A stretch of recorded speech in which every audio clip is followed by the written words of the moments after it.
Hey gang, 99.1 WDJY, America One Radio, the UG.media, Mastiff Media, Rainbow Radio, Yerg's Radio, the entire Mastiff Media Network.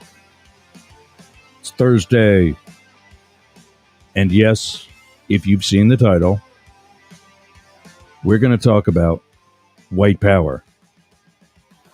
Relax. I'm not shaving my head. Not this long mane, especially when my buddy Brandon, and I just realized it today. Remember earlier this week, we were talking about some hate mail, and while we were talking about the guy, he texted and started trolling again. His name's Brandon. How did I not see that? Brandon.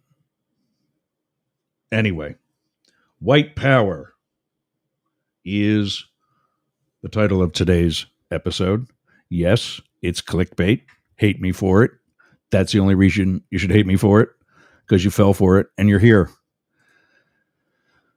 But in an earlier call today, every Thursday morning, I join a meetup group for creators like us, all kinds, radio, TV, podcast, graphic artists, writers, you name it. Really diverse group of folks. Really like it. I get my ass up to be on this by 8 a.m. my time. And can you imagine, I'm actually considering getting a morning show? So, quick sip here. We were talking at the end of the call, we were talking about, because many of this group is actually started by a gentleman named Thomas Wu in Canada, Toronto, from Coyote Creative, spelled with a K, really funky. Yeah, I'll put it in notes or something. But he's helping me with some branding. It's going to be a little bit longer of a process than what I kind of thought, but he's helping me with some branding as soon as I get some more money together. And at the end of it, we're done talking about sound and editing and writing and all the usual. Of course, with a debate earlier this week, we got to talking about American politics, when I'd say less than half of the people on the call were actually Americans. But true to international politics, we do have an attraction globally. For example, ratings just came in yesterday, I think. I don't think I talked about them here yet. No. So we'll do that today too. Great presence and a shout out to those listening on 99.1 and America One Radio, both headquartered in Atlanta. More than 25,000 of you listen through those two, through 99.1. I don't even know what it is from America One Radio yet. So that's awesome. But at least 25,000 of the people in Atlanta are with us right now. What was that number Trump was looking for? Ain't going to help you, pal. So we were talking about voting and did the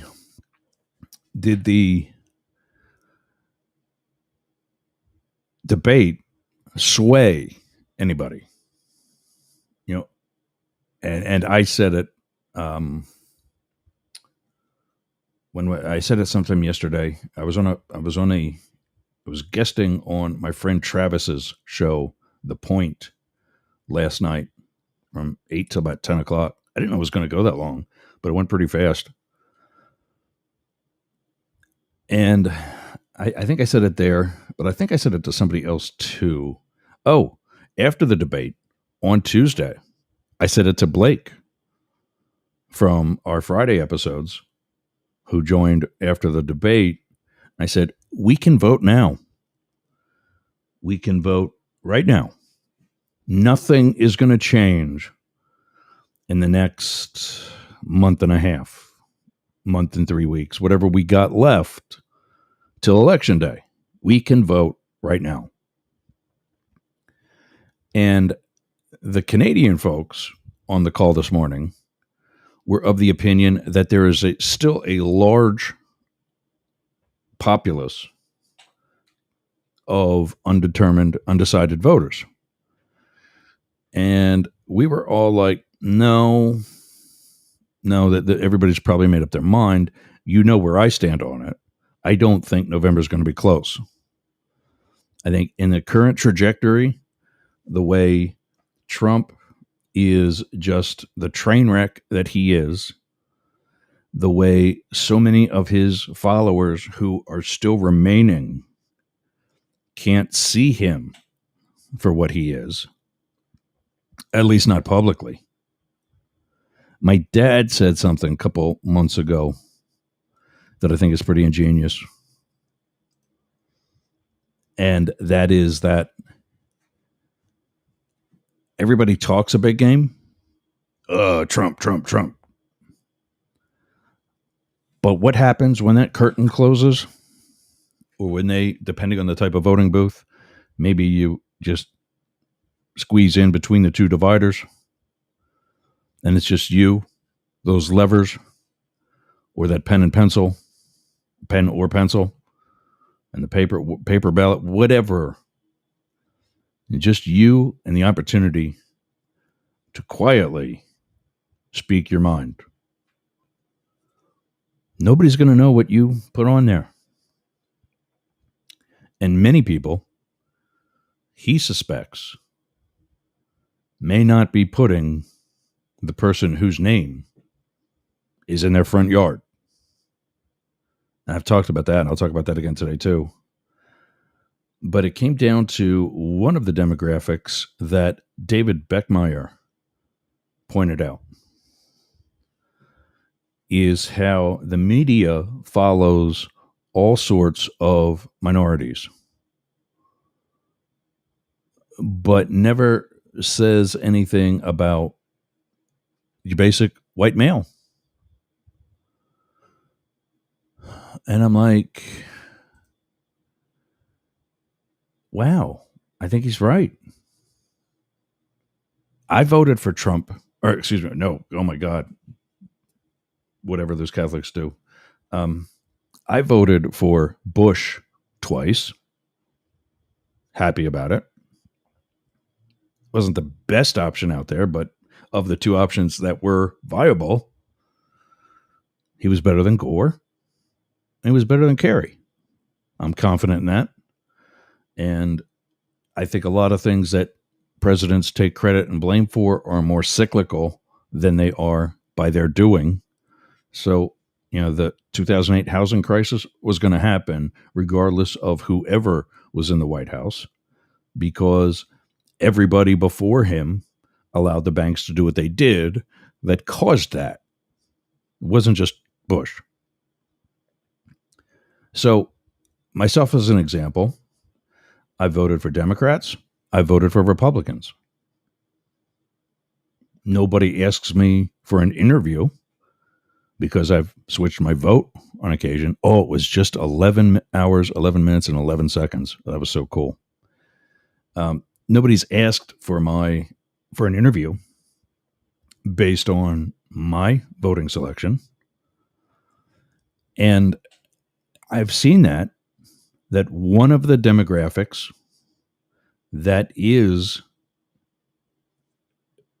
that is active, that is decisive in many elections, are us old guys. And in all actuality, in modern, we'll just call it power. But I mean, we were talking about minorities, so we can't really include them, but I will. Those old black men that I met with last night are a part of that group. I'm sure any of those gents that I talked with last night could vote for a Republican if they put one out that was decent. We haven't seen that in 10 years since Romney.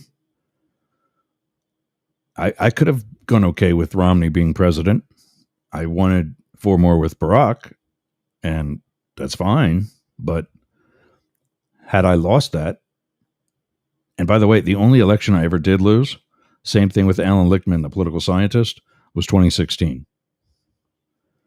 I've also picked every president since. But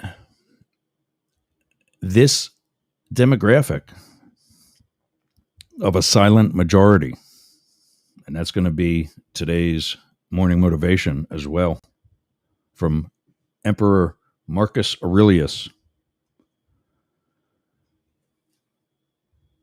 It's not always a good thing, but it's not always a bad thing. So we'll get to that. First up, though, Pierre's pot. Like we do everything to start things off.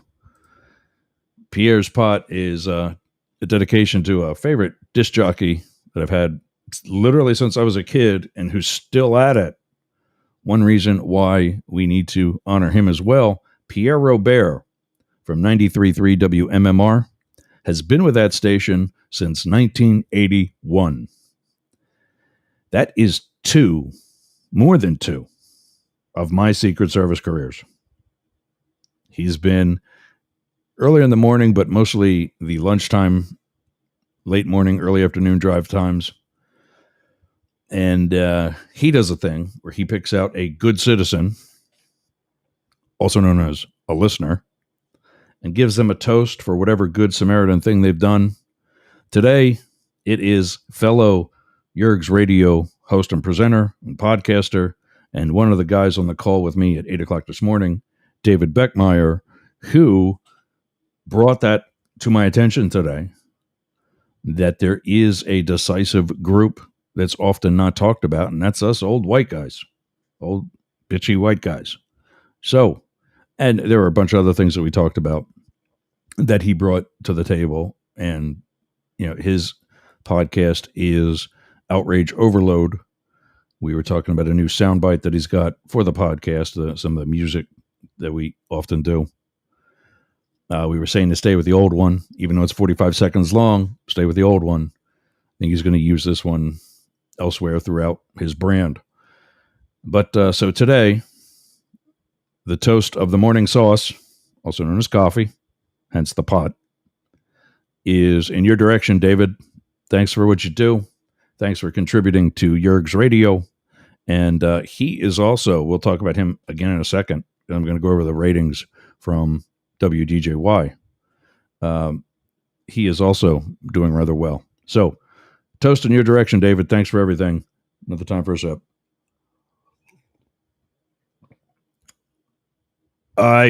Let's talk about those ratings. Well, I've got it because it's not actually on my scheduled thing. So this will be better. That God, where is it now? Oh, Jesus. I had it up with something else. One of the other, it's a long story, but here we go. I'm not going to worry about sharing screens with this because you're not going to understand it anyway.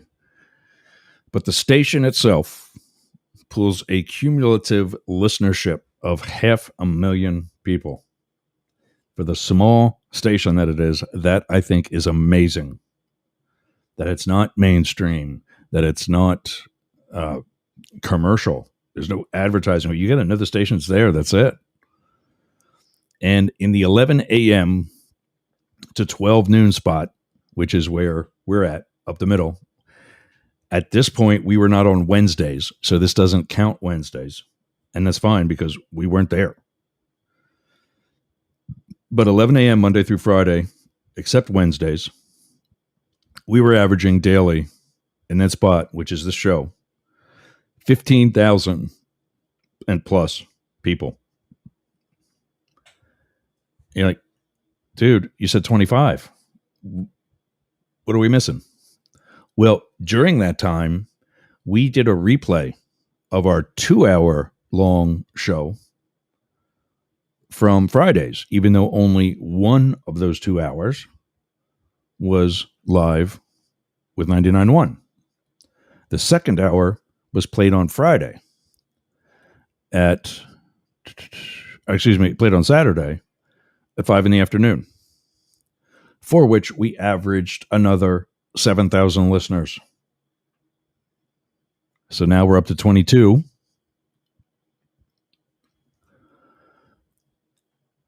Yeah, it's actually going to be more than 25. But, now we're up to 22,000, 15 and 7. Then there's the internet that they've got. 11 a.m. to 12, Monday through Friday, except Wednesday. They're averaging 2,300 listeners a day. So now 22 and 2 that's actually 2,300. So 22,000, 2,000, 24,381 actually. So 24.3. In that 5 o'clock spot, another 1,749. So,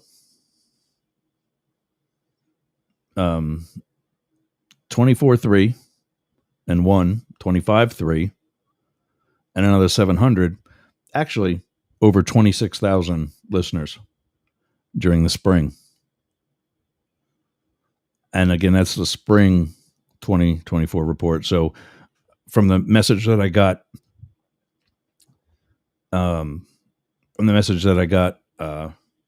the summer will be out in December, so we'll know how we did. And that's when this really started to come to even more. Because remember, Dina was with us for 2 days a week. The Friday has always been the Friday. The three of us, Matt, Blake, and me. It was originally called the Lunchtime Happy Hour. Coach John, Papa John, said to rename it, and that's when we did the entire week as Up the Middle, same as the podcast, which is what we repurposed this now into. So really excited for December. Hopefully we get a good Christmas present and break the 26K. And again, that is just 99.1 WDJY in Atlanta. Sorry, my face itches today. Also, other time slots we got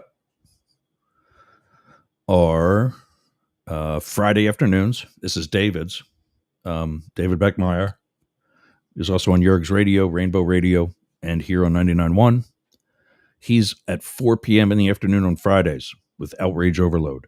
This is a great podcast to go into the weekend with. It's when I first came across this podcast and I started telling people about it, I called it boring. And I prefaced it or concluded, followed it up with, it's not what I want to call it. I don't know what else to call it. But point being was it was ingenious for him to be the chill. I think that's a much better word. The chill attitude that he and his show has. Why? It's called Outrage Overload. If he comes off being all pissed off and angry, just like everybody else, what's he really talking about? He's certainly not practicing what he's preaching, because his podcast is about ending things like tribalism and bringing down the temperature in political discussion. Very necessary. And I think it's a great way to enter the weekend, which is why I had it follow me a couple hours after Up the Middle on a Friday for your way home. He's getting an average of 9,000 listeners per week on the FM. And remember, his is only weekly. We were multiple days a week. So it's kind of like that muscle memory and the repetition that seeing us or hearing us or being exposed to Up the Middle in some way gets you, coming back, provided I say something intelligent every day. David's definitely intelligent, even if it's only every week. 9,054 is the average number of listeners per day, per week, for that time on Friday. From the internet, he's getting another 1,300. So we're looking about 13,000. I'm sorry. Um, yeah, 13,000 and roughly 80. Yeah, actually 13,080 is his average between the two methods, FM and internet. Then the other show that we got from the spring, and that is actually the Saturday spot's actually changed. We're not on Saturday anymore. But the other show that we got from the spring has been there the entire time. She's doing amazing. That's my Monday co-host for Both Sides Now. She has her own podcast. That's Jane Stahl with the Be Inspired podcast. That is also at 5:00 on Sunday. And she, because of that repetitiveness on a weekend, she's got the same hours that we do, or the same numbers that we do for our 5 p.m. Friday, or 5 p.m. Saturday spot. The Saturday and Sunday reflect off each other. And again, that's an average of 7,000 a day with another 1,700 from the internet. So 8,700 listeners a day on Be Inspired on Sunday. We're averaging 10 calls a week, asking about who the host is, airing times and website info and so on. That's for everything. So I don't think that's all just up the middle. I have to suspect that because of the quality of both the other podcasts that Mastiff Media puts onto that station, it's got to be coming from them as well. That's just 10 calls a week from 299.1 from listeners asking about all of our shows. And those are the three. The change is up the middle is no longer on Saturday. That is now Brian P. Swift, the Quadfather. He was in an accident, I think in his early 20s, and is now quadriplegic. He's mobile. He does have some hand and arm control, but it's not like you or me or anybody with, healthy, uninjured body. He still drives. I guess he's got, I don't know if it's a minivan, but he's got, and he says it because he gets to he's a radio host as well on another station, which is why I'd jump around a lot of other hoops to make sure that he could join us on 99.1.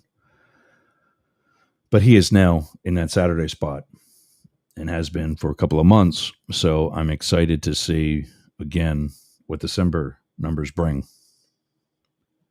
But yeah, we're growing. My third for up the middle, my third largest city is London, England. I still think Atlanta's number one because we are on 99.1 more frequently. Tampa would be second, and that's only because right now we're still only weekly. That's on Friday, with the exception of Yerg's Radio and the other internet stations that carry us but don't advertise in the Tampa market. So WTAN, we're trying to set that up so they join next week.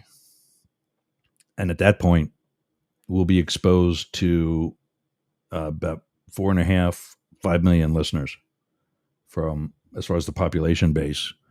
How many of them smart enough to sign on with us, tune into us? We'll see. So those are the numbers for now. I can always check our internet connections and see what we're doing there.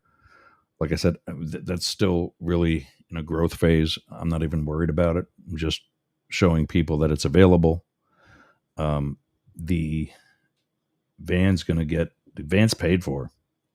So as soon as they approve the graphics that I sent them, that they're workable, unless they've got to do something else to them, then the vans, they just got to say when, and I'll bring it over.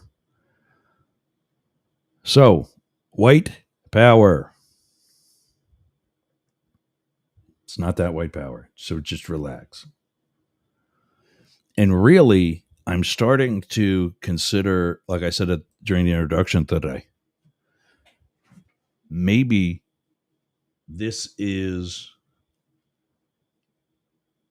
a demographic, us old white men. Like I couldn't find the clip, but if you remember from In the Line of Fire,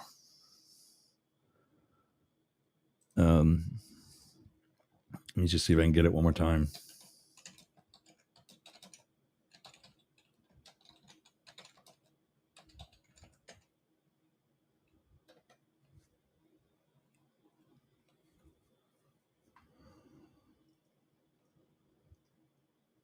Yeah, there's nothing.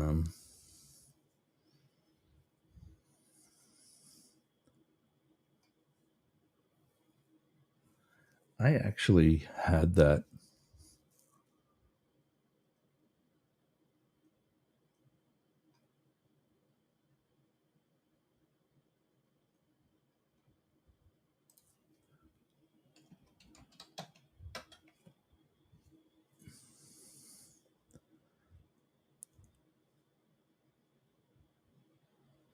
Yeah, I can't find any of the clips of that. Clint Eastwood's one line is white heterosexual piano playing men over the age of 50. Not a whole hell of a lot of us, but we do have a powerful lobby. I, Maybe there aren't a whole hell of a lot of us, but that seems to be what I'm reeling in. Why we're expanding to some of the other social media platforms to bring in new demographics. We're still not going to forget. We're not going to be like Sports Illustrated and offer, hey, get the swimsuit issue free if you sign up now. What about those of us that have read Sports Illustrated our whole life? What do we get? Nothing. Yeah, ain't going to forget about my base. Those that actually want both sides. It's also growing, but there's also a realization that Trump ain't it. So, what is the undecided swing vote? The media keeps telling us it's also all these different minority groups. So and so is popular among black women. So and so is popular among the Latinos. They're losing ground with black men. This, that, and the other thing.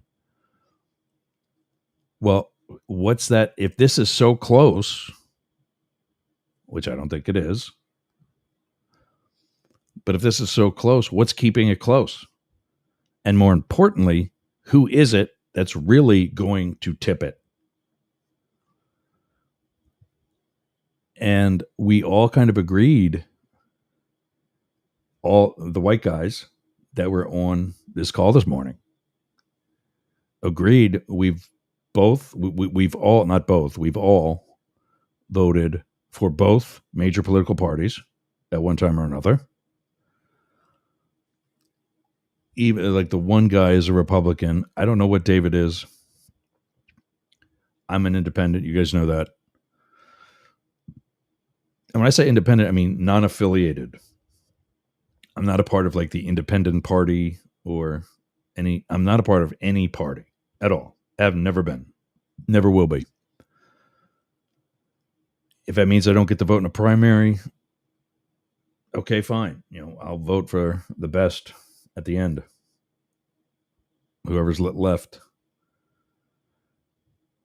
So we all agreed that there's, as unscientific as our little poll was, and as minimal of a pool that the poll was, the three of us American white men that were on that call, we've all been swing votes. We've all voted for Republicans. We've all voted for Democrats. We've all been part of a decisive decision-making process. And again, the only presidential election that I voted in and lost was 2016. And again, that's because I don't think it's because she got I think there was influence. And what I know and really can't elaborate on or don't know if I should or it's not my place. So, other people have had the access to this.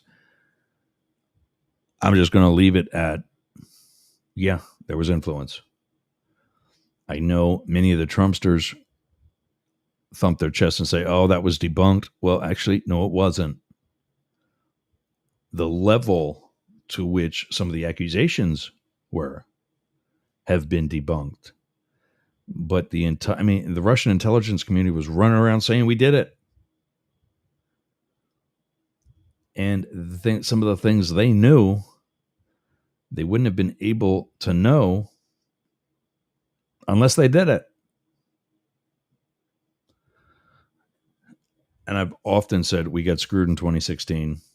Hillary Clinton would have been, I don't care if you don't like her. You can't go saying that you're voting for Trump now, even though he's a bad person, and then say that you can't vote for Hillary Clinton because she's a bitch.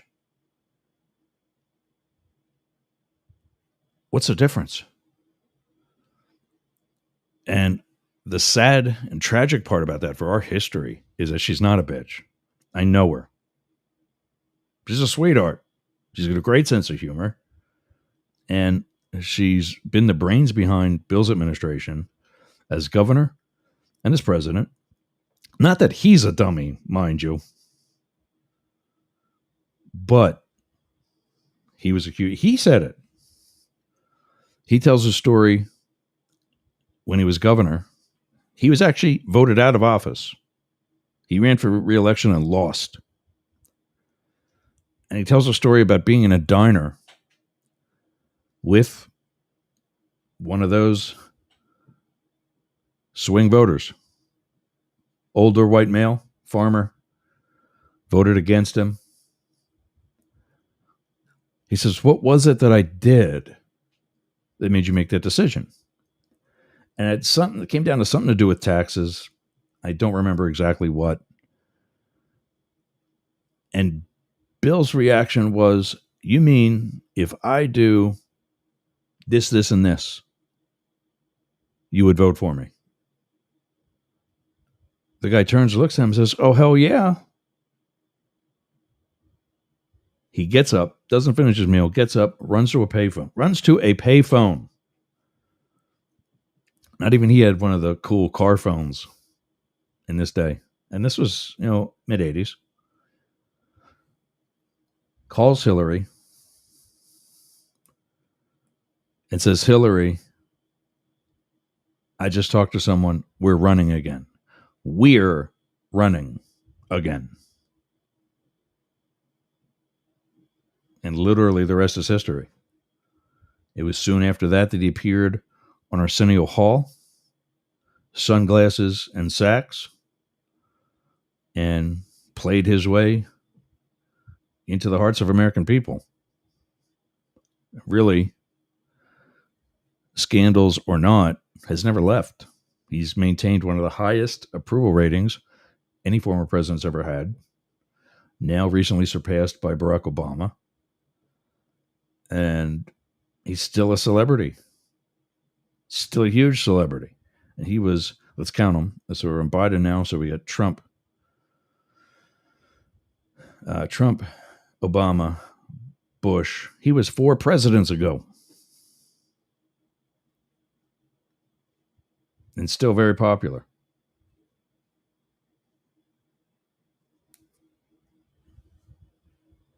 So is the white people, I don't want to say white power because it was clickbait to get you here. That's it. But is that white demographic a silent majority? Is it a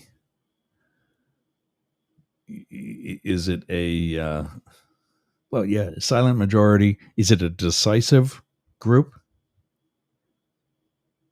Or has everybody made up their mind one way or the other and it's been like that for however long? I don't think so. I think they've made up their mind more recently. But if they were not exactly thrilled about Joe Biden, I still don't see the appeal. Just because, if for no other reason, I want to vote again in 2028. Donald Trump was not wanting that. I knew that in 2017.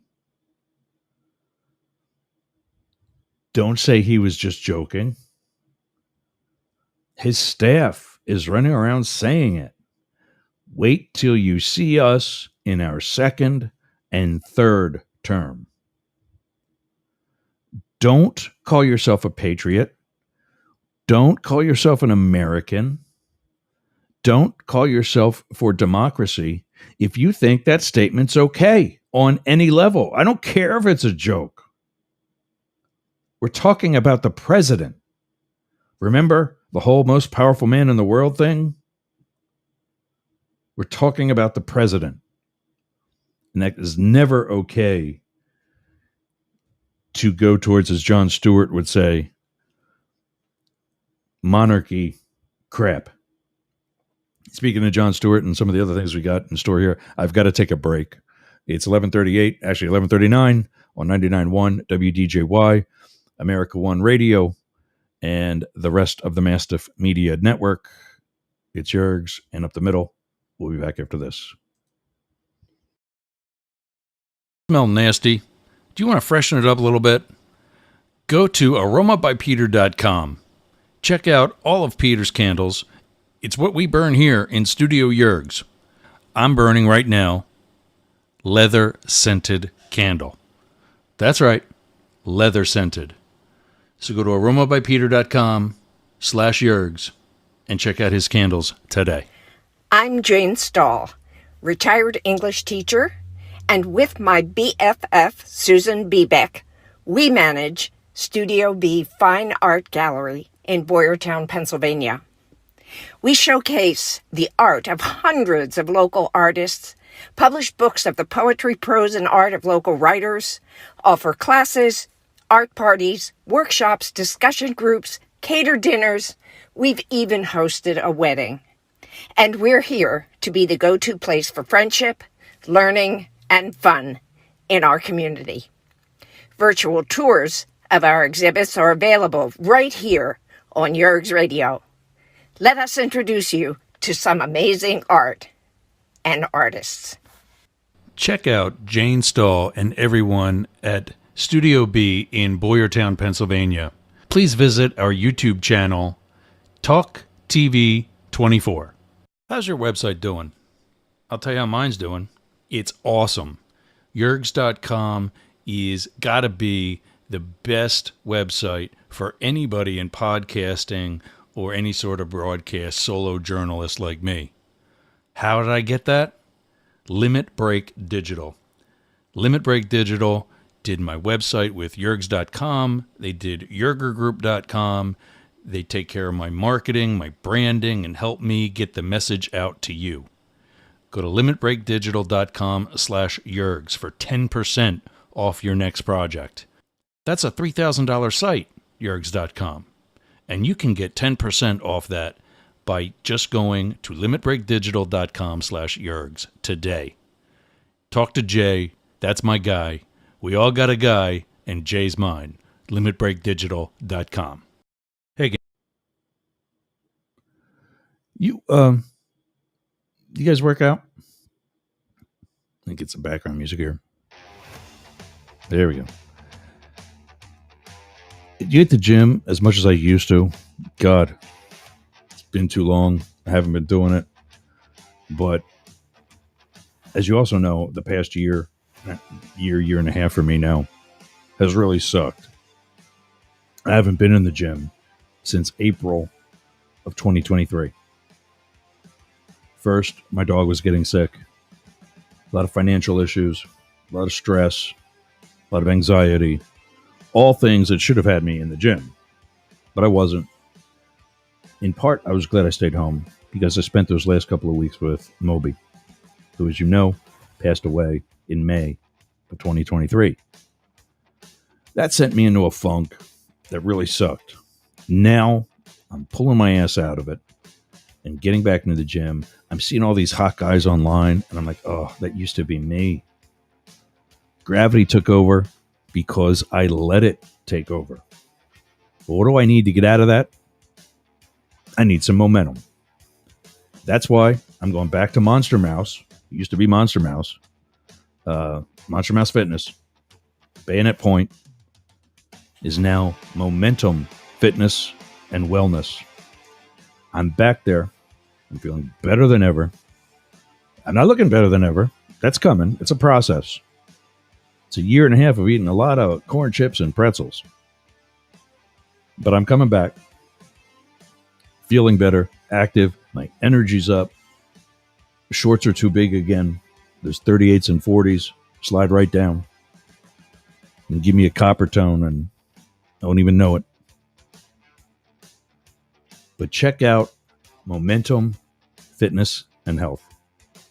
Bayonet Point, right on US 19 in Pasco County, Florida. Go into Anthony. That's my guy. We all got a guy.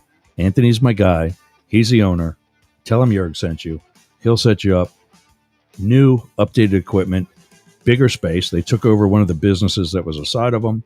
Now they've got other services like one of those cold plunge dunk tanks without throwing the baseball at it. You just jump in yourself and that's it. And that, I don't know, besides makes me shrink up. I don't know what else it does, but apparently it's good for you. You got a sauna. I always loved heat therapy ever since I trained at the Olympic Training Center. Trainers, dietitians, massage therapy, juice bar, you name it. Outdoor training. You know, they do a lot of CrossFit and other cardiovascular training. They've got an outdoor training space. Is that song over already? Jesus, I must be rambling. All right. Well, point being, build your momentum. At Momentum, I just totally brain farted. There we go. Momentum Fitness and Wellness Center. Get or keep that Hernando Beach body by Momentum Wellness, Fitness and Wellness. I'm doing this without the script today because I couldn't find it. God damn it. Momentum Fitness and Wellness. Bayonet Point. All right. Jasmine Estates. That whole area. So we're talking about us old white guys. And what are you? Who are you? And how much does your vote count? Have you always been Republican? Have you always been Democratic? You know, one of those base voters. But I think that's definitely going to be one of the demographics. And I mean, let's face it, with what we're going to wrap up with today, if you haven't made your decision yet, I can't help you. You're listening to the wrong show. And it's not because it's not, I've only been on a year and a half and I get all kinds of people coming to me in Walmart and wherever else saying, you know, I really didn't know that. I really didn't see it that way. Thanks for what you do. There's the haters, and we got the Brandons. Brandon, what was his latest thing? Is he still in? There we go. Brandon Messina from down in Miami. One of his latest, this is another ridiculous conversation, but the inability to just self-reflect. I love the fact that I'm an impartial person, that at 12 years old, I was a baseball umpire, at 13, an ice hockey referee, and just remained impartial my whole life. And one of the last thing he said, and he keeps coming, we're still friends. I mean, I don't like the guy as much as I thought he was hot, but he hasn't unfriended me. He hasn't blocked me. So there's got to be something. He says, finally, no, I'm ripping you because you meme hated him. Basically, I sent him a bunch of Facebook memes, which are nothing more. There's no accuracy behind them other than the fact that I know they're accurate. What did I tell him? I said, the media is acting like we filmed a commercial at a gravesite, says J.D. Vance. after they filmed a commercial at a gravesite. Another one says he's not just running for president, he's running for prison. That's a quote from George Conway. Another photo of him and Jeffrey Epstein. Caption reads, "Hope these good friends will be reunited really soon." And finally, this lady wearing a red dress and a Trump make America great again,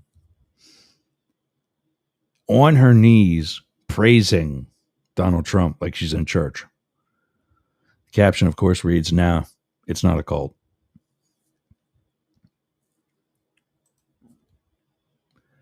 And he says that I'm meme hating him.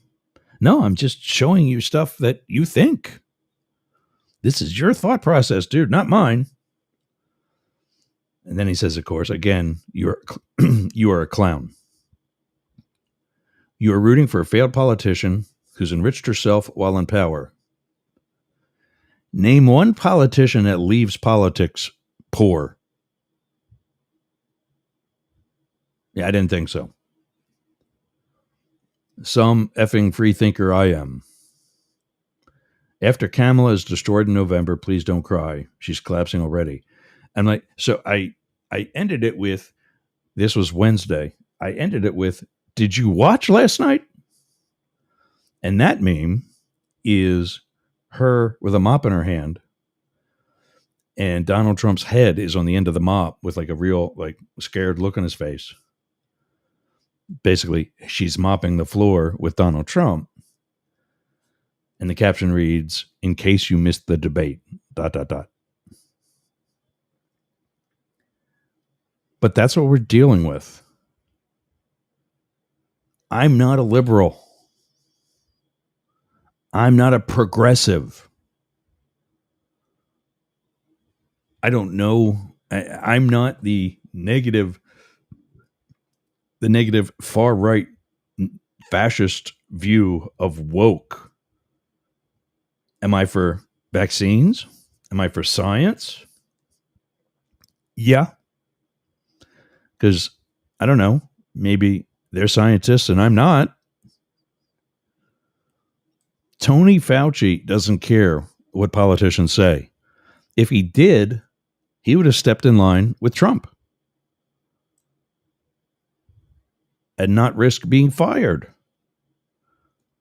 for telling, even if he was wrong on something, I'm still going to take him before Donald Trump or Kamala Harris or any other politician who does have a vested interest in something they might say, or who might have a vested interest in something they do say.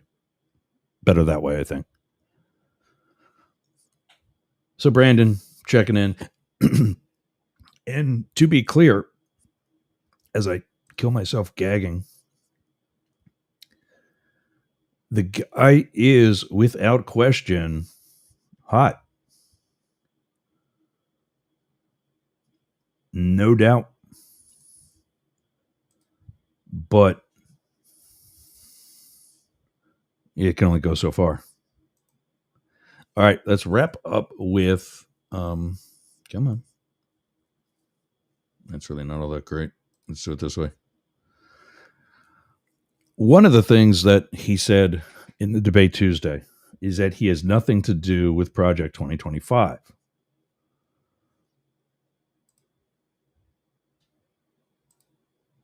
And so if you go to Project 2025 and the actual website, project2025.org, right there on the cover, or right there on the homepage, is the front page of the USA Today, where they fact-checked a statement made by a lot of people. And that statement is that Project 2025 is an effort by the Heritage Foundation, not Donald Trump. Or actually, that's their finding. That no one is saying Donald Trump sat down and wrote all 900 and whatever 25 pages of Project 2025. He doesn't have that discipline to sit for that long. He doesn't have the attention span. He doesn't have the cognitive skills. He doesn't have a pen and pencil. He doesn't have any of the elements needed to do something like that. So when we say that he's behind Project 2025 or he is Project 2025, it's not like, he sat at the table on a cold, rainy night and pecked away at the typewriter till the wee hours of the morning. It's he's got the best and brightest. Remember that? I've got great people. I'm not even using the hands, but I've got great people. Yada, yada, yada, whatever. Till they're fired. But everybody who is behind Project 2025, to including, I guess they're calling him a CEO of Project 2025, they were all from the Trump administration. All of them. Nobody was from Bush, and certainly not from Biden or Obama. So while USA Today is going to tell you that their rating of Project 2025 being done by Trump, is it a plan from Trump? Yes, it is. Their rating is this. Project 2025 is a political playbook created by the Heritage Foundation and dozens of other conservative groups, not Trump, who said he disagrees with elements of the effort. There are, however, numerous people involved in the Project 2025 who worked in Trump's first administration. Yeah, most of them. Here's the other thing they're not telling you. First of all, it goes to say Heritage Foundation is a conservative think tank, collaborated with more than 100 conservative groups for Project 2025, all of which endorse Trump. Also known as the Presidential Transition Project. That's not what the transition is. The administration works with the other administration for transition. That's it. The result is a more than 900-page playbook with policy recommendations for the next Republican president, Trump, that reflect the think tank's goal of, quote, rescuing the country from the grip of the radical left. Trump has sought to publicly distance himself from the effort, as reported by the Washington Post. I know nothing about Project 2025, he said back in July. I have no idea who is behind it. I disagree with some of the things they're saying, and some of the things they're saying are absolutely ridiculous and abysmal. Wait a minute. Hold on. He disagrees with some of the things they're saying and thinks that some of the things are ridiculous and abysmal. But he knows nothing about Project 2025. How can you say that in one sentence? All right, it was two sentences, but same thought. Anything they do, I wish them luck, but I have nothing to do with them. Okay.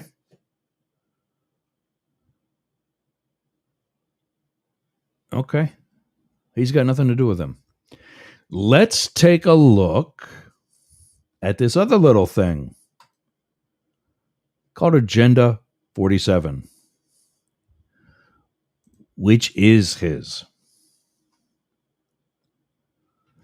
Before we continue with that in the remaining 2 minutes, I'll just tell you this. They're right.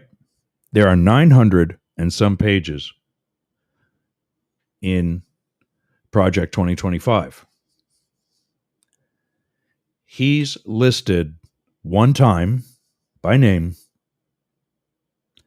every 3 pages.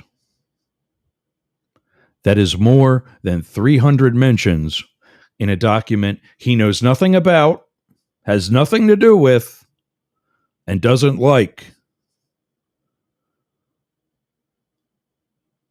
You having trouble believing that?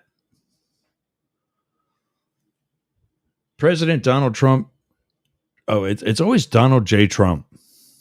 It's always the full name of that middle initial. Like there's another Donald Trump. We need that middle initial to separate from somebody else.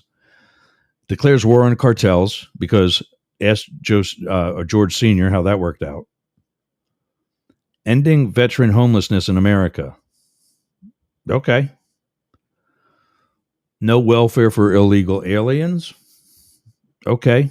Well, so much for that ending homelessness. The American Academy, this is my favorite, and I promise you we will come back to talk about this. And I'm just going to leave you with this one. The American Academy. President Trump announces a plan to revolutionize higher education by shifting excessively large endowments from private universities toward a new institution called the American Academy, also known as a resurgence of the Hitler Youth. That's what that is, gang. Don't think anything else. All right, we're coming up, so we're going to say goodbye. 99.1 WDJY. You can get me and all of us here at, let's see, where can I stop sharing? There we go. You can get me and all of us here at News, NEWZ, at yergz.com. Show notes will be at yergs.com on the up the middle tab. There, it's drop down box and it says show notes. We're behind on that. If there's something you actually want from a particular episode, hit us up. There's the email address. And news, NEWZ at yergs, YERGZ. That's it, gang. We're going to roll out of here.